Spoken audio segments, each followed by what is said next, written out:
Hello and welcome to our next Democracy Summit session, Curbing the Authoritarian Advance, Foreign Interference in Democracies. We would love to have you follow along on social media with us.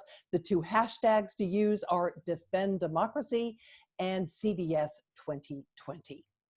As we have discussed throughout the summit, foreign interference in domestic elections is corroding confidence in democratic institutions, whether we are talking about money or we were talking about misinformation, whether we are talking about overt interference or covert interference, all of it is contributing to the unraveling of democracy. Our next guest has seen foreign election interference up close. He has witnessed its effects and he has tried to do something about it. After a career in finance, he entered politics and he was elected Prime Minister of Australia, serving from 2015 to 2018. And he has just written a book, a memoir about his political experiences called A Bigger Picture. Please join me in welcoming the 29th Prime Minister of Australia, Malcolm Turnbull. Thank you so much for being here with us today. Thank you so much. Great to be with you. So let's talk about China and election interference. Has Australia, in certain respects, been a test bed for Chinese election interference?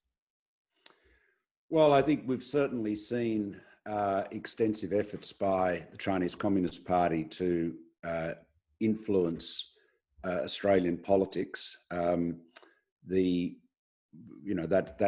a reality. They're very active. They have been very active in Australia and active around the world.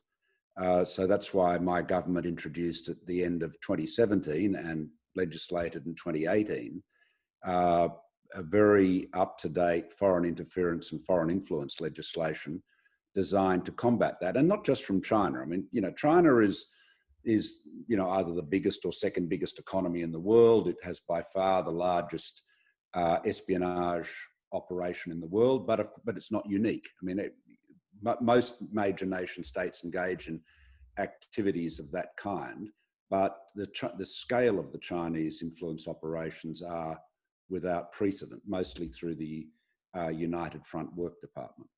So talk to us a little bit, if you would, about the techniques that they have used in Australia to interfere with elections. Well, in terms of it's really an effort in exercising influence, and it does. And the most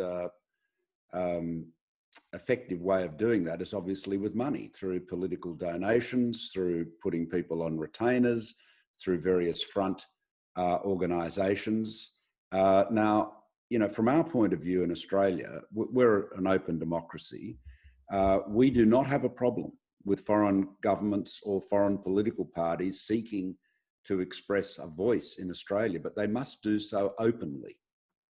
It's the covert nature of foreign influence that we have sought to expose, and so the foreign influence transparency legislation basically requires you, it's similar to FARA in the United States. If you are seeking to influence, public affairs in Australia on behalf of a foreign government or foreign political party or entity associated with them, then you've got to be upfront and say, yep, that's what I'm doing. And we don't see any reason why that shouldn't be so. But it is money is the most influential point. And it's a big issue in Australia. As I say in my book, any Australian Prime Minister who gets into an argument with the Chinese government will invariably find that much of the Australian business community is taking the side of the Chinese government. That was certainly the case when I was PM, and Prime Minister Morrison has had a similar experience very recently. And I want to talk about that economic and political bifurcation that you're dealing with in Australia. But before we do that, I want to probe just a little bit deeper on what they're doing. There was a case involving allegations that China actually tried to install an agent in the Australian Parliament. What can you tell us about that and the truth of those allegations? Well, there was certainly a case of I'm not sure what, but there's been a number of cases where people have been seen to be, influenced, taking money from, assisting figures in the Chinese business community who are working for the United Front Work Department, which is part of a wing of the Chinese Communist Party. There was the case of Labor Senator Sam Dastyari, who had to resign at one bizarre point, actually did a press conference with his patron and said that Australia should stop objecting to China's expansion in the South China Sea, for example, which was against both the policy of the government, which was my government at the time, the Liberal National Party government, but also against the foreign policy of his own party, the Labor Party. Wasn't there a recent case where the individual involved was then found murdered, and that death? Well, look, I think you might be you're getting into some pretty contentious areas. There's certainly be. I mean, again, I'd rather just deal with very clear facts. Look, money is the most effective means of influence. The other area I would say that is very significant is that the Chinese language media in Australia, almost all of it, is either controlled by or overwhelmingly influenced by the wishes of the Communist Party in China. So when we were having there was a by-election, in the seat of Bennelong, at the time we introduced these foreign influence and foreign interference legislation at the end of 2017, and the Chinese language media in that seat, which had a large Chinese community in it, swung very savagely against me and my government and made some ludicrous allegations. I mean, there is I think, one of the things that you could say about China's more bellicose rhetoric and foreign policy at the moment is that they seem to be wanting to match President Trump blow for blow, if not tweet for tweet, whereas a shrewder approach would be to be the complete, to provide a measured, consistent contrast. And instead, they're really missing an opportunity there, I think. So you've mentioned their influence on Chinese language media. What about in English language media? Is there a lot of misinformation? Are they active on social media the way some other countries have been? I haven't seen the same well, certainly not in English language social media, obviously massively active on WeChat, and the various Chinese language social media. But the real influence is over the business community. And the proposition is, I mean, look, Australia's biggest export market by far is China, okay? And there is and we have now got to the situation where whenever, and this is now on two occasions, right? Both, as I said, very recently and 2 years ago, the Chinese ambassador has actually gone out into the Australian media and said, if the Australian government continues to do X, something that displeases Beijing, there will be trade consequences. Our students will stop coming to Australia, our tourists will stop coming. We won't buy your beef and so forth. And it is, and regrettably, far too many of our business community, as I describe in my book, and university vice chancellors, then start complaining that the Australian government is not being respectful enough to Beijing. So, money for all of its fleets and armies, for all of its brilliant military, technology as it seeks to catch up to the US, the most influential weapon China has, as usual, is money. So where ultimately do you think it takes Australian democracy? Well, Australian leaders have to just stand up for their own sovereignty. And that's the point that, I've consistently made, that we respect China's sovereignty and we expect China to respect ours. And we believe that our politics and public affairs should be determined by Australians and no others. And we don't, frankly, we don't care whether the foreigners are Chinese, American, Japanese, or French. It's not foreigners' role to be seeking to influence our politics, other than, of course, if they choose to do so openly, in which case then they get seen. Then it gets seen for what it is, and that's what democracy is all about. Well, certainly a noble goal, but as you've mentioned, the economic ties are so deep and so extensive, and they have, such a big stick that they can hold over the Australian economy. I just wonder if you have total faith that Australian leaders will, in future, be able to stand strong and take the position you've advocated. Well, I hope they will. I think I set a good precedent for that, and certainly my success is continuing with that. But look, Australians have got to have confidence in themselves. China does not buy our iron ore because they like koalas. They buy our iron ore because it is good quality and at a good price. Their students don't come to Australia as a favour. They come because it offers the best, opportunity, English language in their time zone, a safe environment, all of those things. And so, we've got to recognise that while we do have a lot of trade with China, it is two-way trade. It is win-win, as they say in the classics. And so you've got to have confidence in that. And, people who want to use trade sanctions and use trade as a weapon will often be doing as much damage to themselves. So in fact, we've had much more bluster about trade than we've actually had reality. The threats that I was put under in 2017, 2018 were really quite considerable. And yet our trade continued to increase. So you've just got to stand your ground. If you're leader of a country like Australia, so a middle power, it's important always to be courteous, respectful, measured. Don't sort of start trading, barbs or tweets with the Global Times, but don't back down. Because I say one thing, Jeanne, this is a really important point. In the imperial capital, whether it's Beijing or, dare I say it, Washington, they regard deference as their due. So if you go to a superpower, you go to anyone who's seeking to suborn you or bully you or, stand over you in one way or another, the more you give in to them, the more they want. So the right posture to take, and this is why all of the countries in our region, it's a very influential region in this side of the Pacific, the approach we should all take with, greater powers is one of respect, courtesy, but stand our own ground.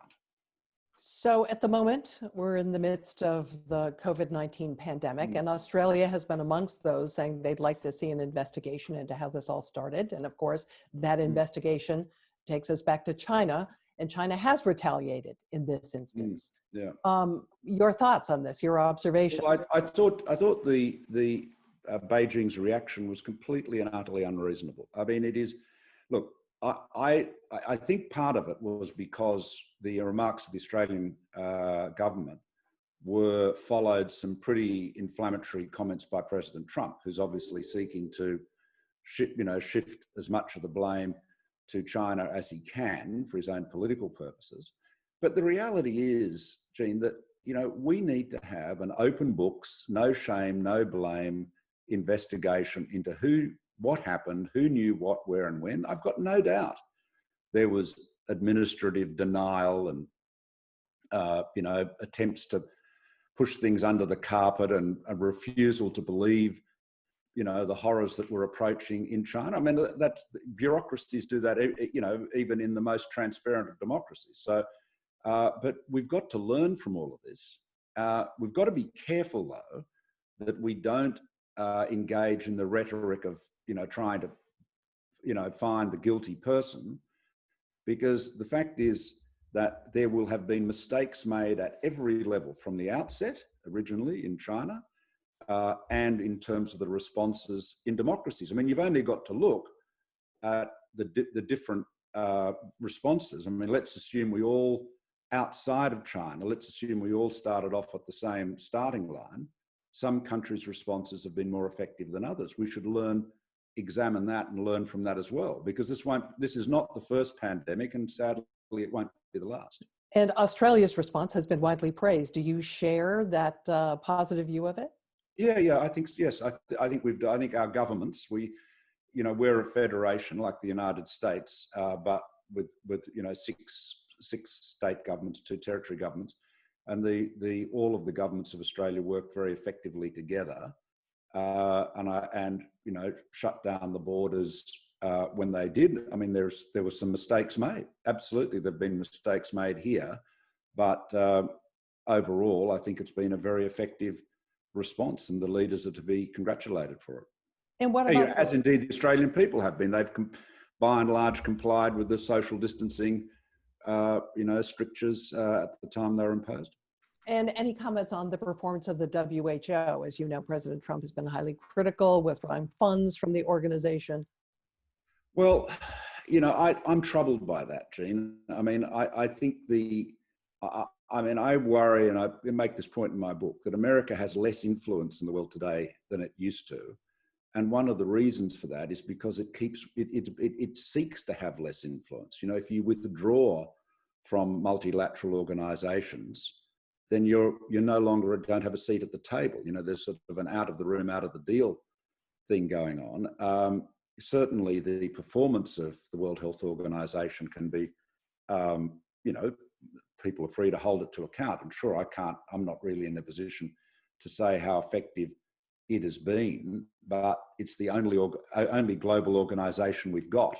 So the goal should be really to roll up your sleeves, get in, and make sure that it does its job, better than it has in the past. If you feel there's been failures there, but just saying we're out of here, what does that leave you with? It's a bit like the Paris Climate Treaty. I mean, what's been achieved by the United States walking out of that?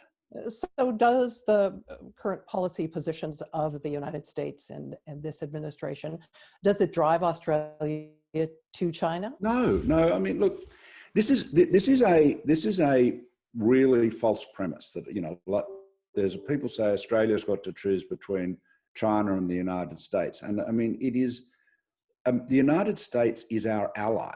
Our ties to the United States are totally different to those with China, right? I mean, we have an economic connection with both countries, obviously, and indeed a familial connection. There's 1.25 million Australians of Chinese heritage, 2 of whom are 2 of our 4 grandchildren. So, there's a lot of very deep family connections, a lot of economic connections, but the US is our ally. We have shared values. We have been in every major conflict for a century. The United States and Australia have been fighting side by side. So, we call it 100 years of mateship. It is a very, very close bond, but there is a mutual defense treaty, the ANZUS Treaty. If America is attacked in the Pacific, we're bound to come to America's aid, and ditto if Australia is attacked. You took the same position as the United States on Huawei and effectively... Well, I actually took a position before the United States did. Same position. Huawei when it comes to 5G, correct? Well, Jeanne, just to get the history right, my government was the first Western government to ban high-risk vendors, meaning Huawei and ZTE, from our 5G network. So, and I'd been talking to as I describe in my book, talking to the US administration for some time, considerable time before then, about the problems associated with 5G and why it was different to, earlier incarnations of wireless communication. So yes, we made that decision in August 2018, formally. So now Britain is talking about a D10 organization that would develop its own technologies. Are you in support of that? Yes. Well, I'm very very supportive, and again have been for some time, of having whether it's the Five Eyes or the D10, democratic Western powers, to ensure that we have more alternatives in terms of wireless technology. I mean, look, if you just think about it, and I know industry policy or dirigisme, as our French friends would describe it, is not popular in the United States, nor is it really popular in Australia, probably for similar reasons. But let's look at it objectively. We are in a position today where if you and I are running a big telco and we're moving to 5G, we have in practical terms 4 vendors, 2 of which are Chinese and 2 of which are Scandinavian, Nokia and Ericsson. Now, that's crazy. So how did the United States lose leadership in wireless? How did the country of Bell Labs, of Motorola, how did it lose that leadership? And you can make the same point about Britain or Japan for that matter. So we really have to recognize that, trade and the free market is vitally important, but there are sectors, strategic sectors, industry sectors, where you have to make sure that you maintain a competitive, effective presence. And, that's that, and 5G is definitely one. So D10-1 approach possible. Yeah, well, I think it could be very valuable. Yep. Australia is home to Rupert Murdoch, who represents one pole of a very polarized media environment. How destructive do you think that polarization is to democracy? I think it's very, well, Rupert's home is in the United States, of course. He gave up his Australian citizenship many years ago. But yes, the polarization and partisanship is hugely destructive. It is, we've gone from a media landscape that you and I grew up in, where media outlets, whether they're television networks or newspapers, sought to reach a broad audience. When the Sydney Morning Herald was founded in 1840, on its front page it said, quoting Pope, Alexander Pope, it said, in moderation placing all my glory, while Tories call me Whig and Whigs a Tory.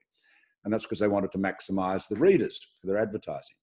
We're now in a position where the media increasingly is hyper-partisan. Not all of it, but much of it is. Certainly Rupert's is. I mean, Rupert's media nowadays operates like a political organisation that employs a lot of journalists. Much of it is, Fox News' relationship with the president is almost like a sort of state-owned media's relationship with a, leader of an authoritarian regime. It attacks his enemies, defends him no matter what, hardly ever critical. It is, and you see the difficulty with that is that people are being able to live in a partisan echo chamber. And of course, social media enhances that. And that, I'm afraid to say, is eroding the sort of glue that we had in our society, part of which was shared facts. So do you have a prescription for changing it? Well, I think in a society that values free speech, it's difficult to see what that would be.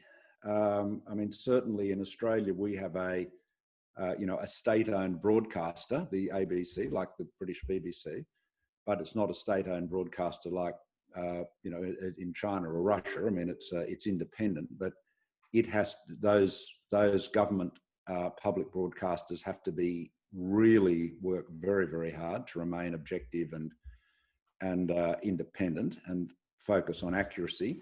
But I think it's very hard. This is something we're going to have to learn to live with and adjust to, because, frankly, in a free society, you're entitled to, read the newspapers, read the Facebook pages that you want, and it makes it very challenging for politicians to get their message through. I'll give you one example of the kind of thing that I've learned in politics. So if you go back years and years past, if somebody said an outrageous lie, your political advisors would generally say, don't rebut it, because you'll only give it more salience, And nowadays, however, because of social media, the most outrageous falsehoods, crazy conspiratorial garbage, can get legs and can become very influential. So it doesn't matter what people say, if it's adverse to you, you have to be able to hit it on the head very, very quickly, which means that the most outrageous allegations will now get responses. But the alternative is that they get enormous currency. So that we had that experience in the 2016 election where we were damaged by a truly crazy claim that we were going to sell the National Health Service, which of course you couldn't do. I mean, it'd be impossible, but it was bonkers. But it actually cost us quite a few seats in the election. And the lesson learned from that is, no matter how crazy the claim is, you've got to deal with it. Taking the lens wide for just a moment, we're almost out of time. I wondered if you had any specific advice or warnings you want to issue to democratic leaders around the globe right now at this point in time. Well, just be strong. When your people seek to bully you, don't back down. Remember the shopping scene in Pretty Woman. The more sycophancy only begets a demand for more sycophancy.